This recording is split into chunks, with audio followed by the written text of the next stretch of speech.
नमस्कार, मैं हूँ एस के मालवी और आप देख रहे हैं S24। S24 में बहुत स्वागत है आप सभी का। आइए देखते हैं आज की खास खबर। और समस्त मेरे पार्षद साथी, एमआईसी साथी, नगर निगम के सभी वरिष्ठ अधिकारीगण, कर्मचारीगण और यहाँ पर उपस्थित सभी मीडिया के साथीगण,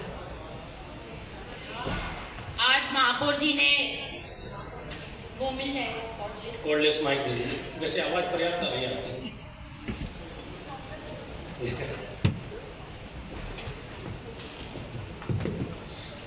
अध्यक्ष महोदय, महापौर जी ने अभी अपना बजट का भाषण पढ़ा था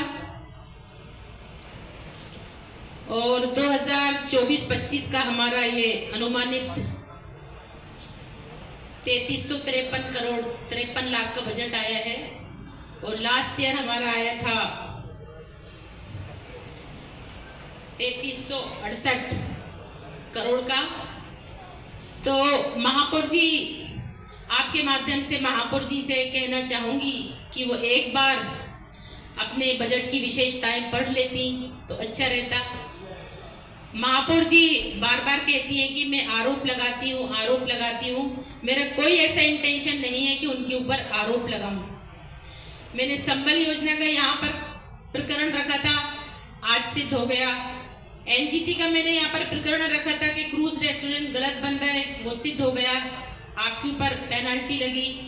हाउस फॉर ऑल के अंदर बहुत सारी अनियमितताएं हुई हैं, आपने वहाँ पर 30,000 लाख रुपए रखे थे, अब 40,000 लाख रुपए रखे हैं, 40,000। तो ये आपका क्या बजट खर्च हुआ और कहाँ हुआ? किसी ने हिसाब मांगा? किसी ने पूछा कि हाउस फॉर ऑल हम 2021 में देने वाले थे, हमने क्यों नहीं दिया? हमारा पीएम का सपना है कि भारत को, मध्य प्रदेश को झुग्गी मुक्त करेंगे, लेकिन क्या हुआ? 2019 से लेकर हम डेट पर डेट बढ़ाते चले जा रहे हैं। ये हमारे सभी एमआईसी के मेंबर्स बैठे हुए हैं। अभी रवीन यति जी से जो मैंने रवीन यति जी का हाउस फॉर ऑल का बताया था, तो अभी उन्होंने मुझको खंडन किया इस बात का कि शबिस्ता मैडम, हमारे ना तो पेपर ब्लॉक लगे हैं और ना मैंने उस पैसे को यूज़ किया, क्योंकि वो एक सदस्य है, एमआईसी मेंबर है, तो मैं उनकी बात से सहमत हुई, क्योंकि ये मेरे पास टेंडर की कॉपी है। अगर एसी कभी टेंडर जारी नहीं करता। एसी ने कैसे टेंडर जारी कर दिए? एई टेंडर जारी करता है और उसमें लिखा हुआ है केवल अगर हम कहीं पर पेपर ब्लॉक लगाएंगे तो पूरा स्पेसिफिक लिखा होगा पर्टिकुलर्स के अंदर। यहाँ पर कोई पर्टिकुलर्स के अंदर स्पेसिफिक नहीं लिखा कि कहाँ पेपर ब्लॉक लगाएंगे। तो ये सारी अभी हमारी बहन साथी जो प्रधानमंत्री आवास योजना को देखती हैं, उनको कोई बात की जानकारी नहीं है। तो मैं कोई आरोप नहीं लगा रही, मैं ये कहना चाहती हूँ कि जब आप बजट के अंदर ये संकल्प पारित करते हैं तो आप हम लोगों को भी शामिल कर लें, हम भी आपको सही दिशा बताएंगे। अगर आपको ठीक लगे तो आप उसको अमली जामा पहनाइएगा, अगर आपको ठीक ना लगे तो आप बिल्कुल उसको रद्द कर दीजिएगा। लेकिन जो हमारे बड़े बड़े टेंडर्स हो जाते हैं और हम यहाँ परिषद के अंदर उसको पारित नहीं करते, ना वो पढ़ने में आते ना सुनने में आते, बाकी अधिकारियों ने, कर्मचारियों ने क्या किया क्या नहीं किया हमें कुछ पता नहीं चलता। तो ये प्रथा भी खत्म होना चाहिए कि हम जैसे एसडीआरएम का पैसा आया 17 करोड़, 14 करोड़, 15 करोड़, 16 करोड़, 4 जगह ये पैसा आया, इसकी फाइल बनी और सब कुछ हुआ। अब ये पैसा खर्च हुआ और कहाँ खर्च हुआ, ना तो परिषद को पता, ना किसी एमआईसी मेंबर को पता होगा, ना हमको पता, ना आपको पता। तो ये जो बजट के अंदर इतनी भ्रांतियां हो रही हैं कि बजट केवल बुक के अंदर सीमित होकर रह गया है। मेयर साहब को किसी ने नहीं बताया, मेयर इन काउंसिल ने नहीं बताया कि हमारा बजट 711 करोड़ रुपए क्यों लैप्स हो रहा है। हमने क्यों फाइल नहीं बनाई, हमने क्यों संकल्प पारित नहीं किए, हमने क्यों कमिश्नर से उसका अनुमोदन नहीं कराया। संकल्प पारित करते, आप हम लोगों को भी शरीक करते, हम लोग भी बताते आपको कि ये आपका लैप्स हो रहा है। जैसे आपने यहाँ पर आपकी पुरानी जो बजट की किताब ये रखी है मेरे पास 2023-24 की, और ये मेरे पास रखी है 2024-25 की, जो अभी मेयर साहब ने पढ़ा है। अब इस बजट के अंदर यातायात, फुटपाथ, चौराहे, सेंट्रल ब्रिज सुधार एवं निर्माण कार्यों के लिए 500 लाख रुपए प्रस्तावित किए थे। पुराने इसी बजट के अंदर 700 लाख हमने प्रस्तावित किए थे, जिसमें से हमारा 276 लाख रुपए खर्च हुआ। अब हमारा 500 समथिंग का जो फिगर है वो लैप्स हो गया। क्यों हो गया? और ये हमने 17 नंबर पे लिया था, जो अभी हमारे पार्षद साथी ने बताया था, गुड्डू चौहान जी ने, कि बजट का वही विशेषताएं उठा के इधर चिपका दी, सिर्फ ऊपर से नीचे और नीचे से ऊपर कर दिया।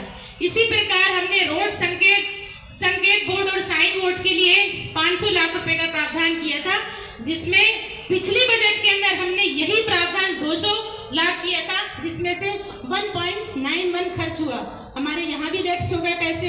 उसके बाद हमने पिछड़ी तथा अल्प विकसित बस्तियों के लिए जल संरचना निर्माण एवं सुधार कार्य के लिए अभी 500 लाख रुपए का प्रावधान किया गया है, और पिछली बार हमने किया था 1000 लाख का प्रावधान, जिसमें हमने 0 गया। ये हमारा बजट लैप्स हो गया। उसके बाद हमने पिछड़ी अल्प विकसित बस्तियों के लिए निर्माण सुधार के लिए ये 0 हो गया। निचली बस्तियों में जल भराव को रोकने के लिए हमने इस बजट के अंदर 3500 लाख का प्रावधान किया है, और पिछली बार हमने 1000 लाख का किया था, जो लैप्स हो गया। 0 गया ये भी।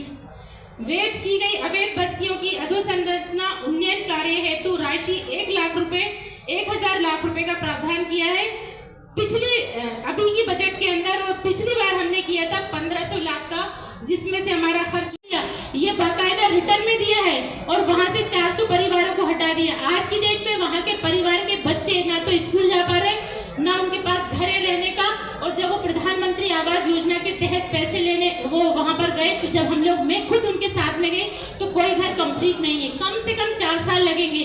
अब वो मासूम बच्चों का क्या कसूर जो अब स्कूल से वंचित हो गए?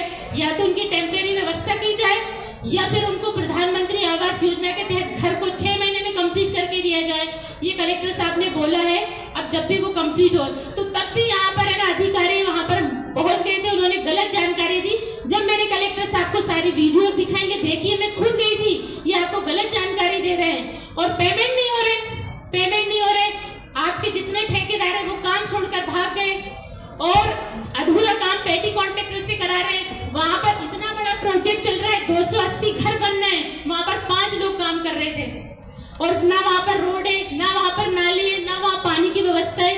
तो ये सारी व्यवस्था करना चाहिए। आपने करोड़ों रुपए, अरबों रुपए उस प्रोजेक्ट के अंदर खत्म कर दिए, और हमारा भोपाल शहर कब फिर झुग्गी मुक्त बनेगा, जब उसको सिंसियरली हम वर्क नहीं करेंगे।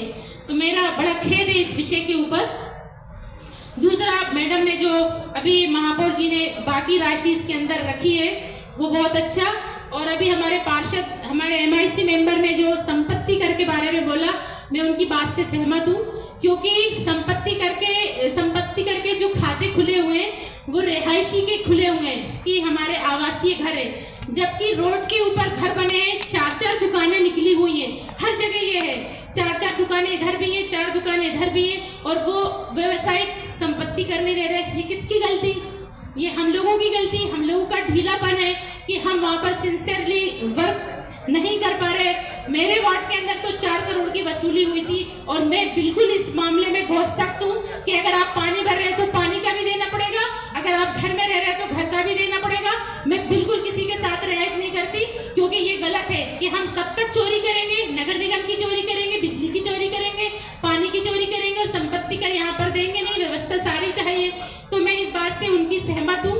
हाउस फॉर ऑल का भी हमारी बहन ने जो बताया, उसके लिए मैं सहमत नहीं हूँ, क्योंकि हम ही नहीं दे पा रहे उनको हाउस फॉर ऑल के घर, जो वो झुग्गी बनाकर रह रहे हैं, जिनके झुग्गी को हटाने के आदेश हो गए और उनको सर्वे भी हो गया, लेकिन हम वहां पर घर कंप्लीट नहीं कर पाए, तो वो वहीं पर रह रहे हैं।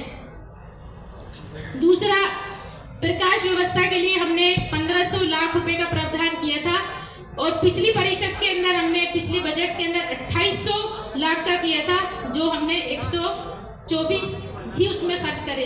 हमारे 10 ऐसे मद हैं जिसके अंदर हमारा 0 फिगर चला गया था। जैसे हम लोगों ने झील महोत्सव में हमारा 0 चला गया था, हमारा अमृत 2 के अंदर 0 चला गया। हमने अमृत में रखा था 37,900 37 करोड़ 379 करोड़ रुपए रखे थे, ये पूरा लैप्स हो गया। और हमने स्वच्छ भारत मिशन के तहत भी हमारा 2000 लाख रुपए रखे थे, जिसमें से हमने खर्च करे 19.24 केवल, ये भी हमारा लैप्स हो गया। और शहर के प्रमुख चौराहों वाला भी हमारा लैप्स हो गया, फिश मार्केट का लैप्स हो गया, ये कवर्ड मीट मार्केट का भी हमारा लैप्स हो गया, और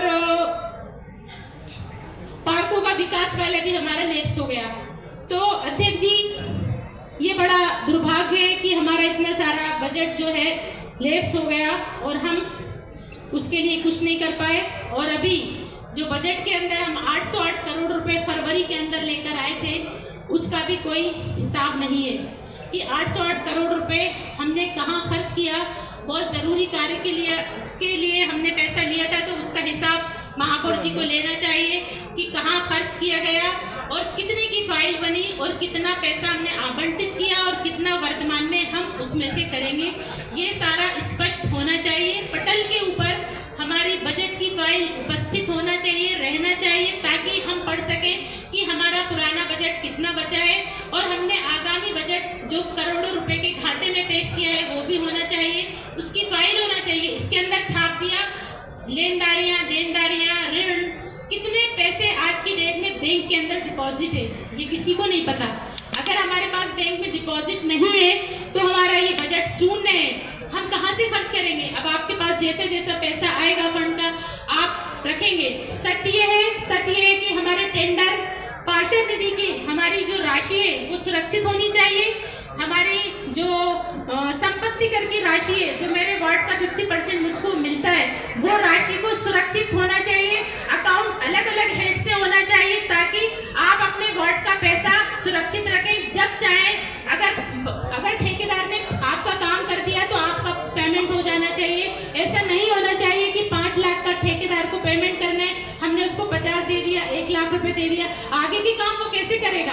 मान लीजिए, इसलिए हमारे रीटेंडर होते हैं क्योंकि हम एक मुश्त राशि में उसका पेमेंट नहीं कर पाते। ये यहाँ पर ध्यान देने की बात है, इसमें आप आसंदी से आदेश करिए।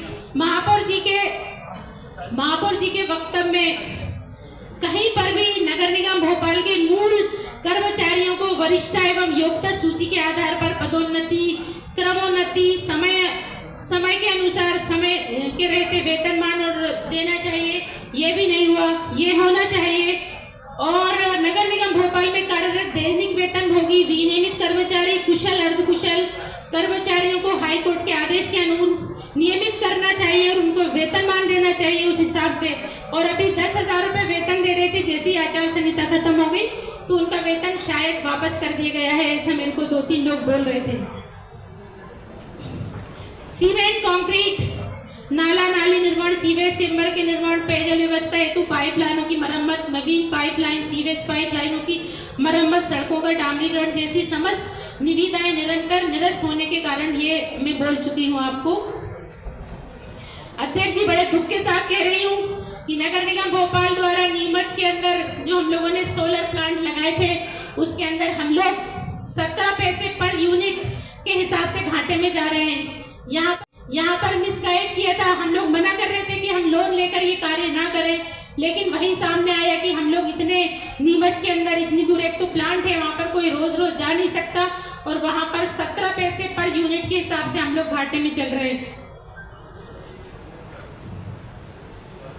स्वच्छ भारत मिशन में के तहत 5 स्थानों पर निर्माणाधीन गार्बेज ट्रांसफर स्टेशनों पर ये निकाला गया था, टेंडर निकाला गया था 20,67,41,664 का।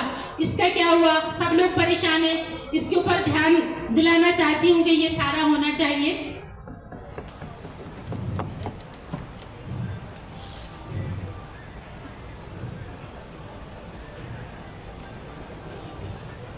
भविष्य निधि का महापौर जी ने बोला था कि भविष्य निधि से हमको पैसा आया, ज्यादा आया, लेकिन वर्तमान में भविष्य निधि जमा नहीं हो रही, और जो पुराने हमारे ऊपर 45 करोड़ की पेनाल्टी लगी थी उसके ऊपर भी ध्यान देना चाहिए कि हम नगर निगम के कर्मचारी उसे वसूल कर रहे हैं 12%, 12.5%, और 12.5% हमको मिला के जमा करना है। अब उनका रिटायरमेंट का समय आएगा, जब वो वहाँ पर रिटायरमेंट उनका होगा तो उनको भविष्य भविष्य निधि का फायदा नहीं मिलेगा। जिस दिनांक को आप पैसा जमा करेंगे उसी दिनांक को उनको पैसे का ब्याज मिलेगा। अदरवाइज अगर वो पहले से जमा करेंगे तो ही उनको पीएफ, उसका जीपीएफ और पीएफ का उनको प्रॉफिट मिलता है, अदरवाइज वो नहीं मिलेगा। और वर्तमान के अंदर ये स्थिति है उन लोगों की, ना तो वो लोन ले सकते, ना अपने बच्चों के लिए कोई कार्य कर सकते, ना शादी कर सकते, क्योंकि उनका वो सिविल खराब हो गया, उनकी किस्त नहीं कटी। तो इसके ओर भी ध्यान देना चाहिए महापौर जी को। और एक बात बड़े दुख के साथ में कह रही हूँ, मेरे पास सारी जानकारी है कि हम सभी पार्षद, अभी यति जी ने बोला था कि जिसको जो संपत्ति कर दे रहा है उसको संपत्ति कर पैसा नहीं, जो संपत्ति कर दे रहा है उसको पैसा दे, और जो नहीं दे रहा तो देखिए वो हो सकता है कम और ज्यादा, लेकिन आप किसी के अधिकार को नहीं छीन सकते। ये कहीं पर भी नहीं लिखा कि अगर किसी के वार्ड के अंदर संपत्ति करके खाते ही नहीं है, हाँ वो प्रयास करे, बिल्कुल सही बात है, लेकिन अगर वहां पर संपत्ति करने आता, झुग्गी है, झुग्गी का एरिया है, कई ऐसे पार्षद है जहाँ पर सिलम से ज्यादा है, वहां पर ओनली समेकित कर आता है 250 रुपए। तो समेकित कर जहाँ पर से आता है तो वहां का पैसा जो है वो कैसे आप उनको बढ़ा सकते हैं, वो तो उतना ही रहेगा। तो फिर तो हमारी ये जिम्मेदारी है मुख्यालय निधि से कि मुख्यालय निधि से उनका फाइल होना चाहिए। और किसी एमआईसी मेंबर को 3 करोड़, किसी को 4 करोड़, किसी को 5 करोड़, किसी पार्षद साथी को भी, जो हमारे साथी बैठे हुए हैं, उनको इतनी अधिक राशि दी गई है और हमारी फाइल पेंडिंग्स पड़ी हुई है, हमारी मुख्यालय निधि से फाइल ही नहीं हुई। अगर हमारी मुख्यालय निधि से फाइल हुई तो केवल मेरी 2 फाइलें हुई हैं। एक तो जो सीएम साहब जाते थे वहां पर बहुत ज्यादा गड्ढे थे, वो चौधरी साहब जो पूर्व कमिश्नर रह चुके हैं उन्होंने करके गए थे, और एक अंसल अपार्टमेंट का पूरे पेपरों में रोज छप रहा था, वो फाइल हुई थी। उसके अलावा मुझको पार्षद निधि नहीं मिली। मेरे वार्ड के अंदर, रोशनपुरे के अंदर एक स्कूल है शिक्षा उपकर का, पैसा मेरा, मैं कम से कम 4 बार इसको व्यक्तिगत रूप से जाकर बता चुकी हूँ, उसकी फाइल बनी, सब कुछ हुआ, लेकिन वो पैसा सैंक्शन नहीं हुआ। तो ये बात नहीं, फोन की सुविधा की बात कर रहे थे, फोन आप बिल्कुल हमसे ले लीजिए, हम आपका फोन नहीं चलाते, हमारा फोन वैसे ही पड़ा है। हमने एक बार सिम वापस भी कर दी थी क्योंकि वो आचार संहिता की वजह से वो बार बार बंद हो रहा था, तो मैंने सिम वापस करी थी, फिर मेरे को दे दी। तो आप बिल्कुल वो सिम वापस ले सकते हैं। हम लोग को इस नगर निगम का कोई पैसा नहीं चाहिए। हम नगर निगम को ऊपर वाला देने वाला हाथ बनाए, ऊपर वाला लेने वाला हाथ नहीं बनाए, और ऊपर वाले ने हमको देने वाला हाथ बनाया है, उसका शुक्र एहसान है, हम लेने वाले हाथ नहीं है। तो जय हिंद, जय भारत। जो मैंने आपको बातें बोली है इन सब पे विचार किया जाए, और जो हमारा नियम था नीतिगत कार्य के टेंडर परिषद से पास होना चाहिए, ताकि पूरे 85 वार्ड के पार्षदों को पता होना चाहिए कि क्या कार्य किए जा रहे हैं और क्या कार्य हो गए। तो वो यहाँ पर जब डिस्कशन होगा तो सबको पता चलेगा, वो एमआईसी के माध्यम से ना हो। और देखिए हमारा करोड़ों रुपए का लॉस हो गया, 711 करोड़ हमारा लैप्स हो गया, और हम केवल 270 करोड़ 92,94,000 का काम करके चुके हैं, और जबकि हमारा पूरा मदों का पैसा था 98 करोड़ समथिंग। 711 करोड़ हमारा लैप्स हो गया। अगर वो लैप्स नहीं हुआ तो वो कहाँ पर है बताइए आप? बजट में कहाँ लिखा है कि ये हमारा ये पैसा लैप्स नहीं हुआ, ये रखा हुआ है, आप इसमें फाइल बुक कर दीजिए कल और उसमें टेंडर लगा दीजिए, तो ये सही बात होगी, अन्यथा नहीं तो गलत। और ये बेसिक का बेसिक कॉपी कर दिया है पूरा, ये मेरी पूरी डिटेल्स मैंने निकाल के रखी है कि ऊपर का जो पुरानी बुक में जो छपा था उसका 17 नंबर यहाँ 2 पे कर दिया, 17 को नीचे कर दिया, 6 नंबर को ऊपर ले आए, ऐसे करके पहले 30 थी, अब 2 मिला के 2 को 1 कर दिया तो वो 26 हो गई। जय हिंद, जय भारत। ठीक, महापौर जी आज के लिए इतना ही। हम मिलेंगे कल एक और खबर के साथ, तब तक के लिए दीजिए मुझे इजाज़त। हमारे चैनल को लाइक, शेयर और सब्सक्राइब करना ना भूलें।